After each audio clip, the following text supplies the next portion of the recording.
အရင်သွားပါရှင့်အရင်ဝင်လိုက်ပါအရင်တက်ပါရပါတယ်ဒီစကလုံးလေးကိုသူများကိုဦးစားပေးခြင်းတဲ့အခါမှာအရင်လောက်လိုက်ပါအဲ့လိုဦးစားပေးခြင်းတဲ့အခါမှာဆိုရင်ထိုင်းလို့ဘယ်လိုပြောရလဲလေးလာကြည့်အောင်အဲ့တော့ဒီလိုမျိုးဦးစားပေးပြီးတော့လှုပ်စေခြင်းနဲ့ဆိုလို့ရှိရင်တို့ကအရှိဆုံးမှာကရိယာ gone เลยလို့သုံးလို့ရတယ်ဥပမာအဖြစ်အရင်သွားပါရှင့်ไปก่อนเลยค่ะ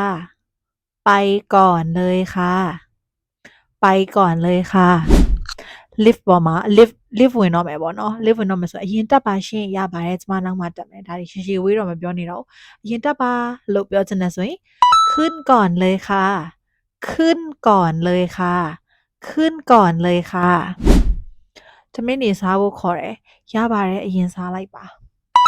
กินก่อนเลยค่ะกินก่อนเลยค่ะသူများကိုဦးစားပေးခြင်းနဲ့ဆိုရင်เนาะဒီလိုလေးတွေသုံးလို့ရတယ်เนาะ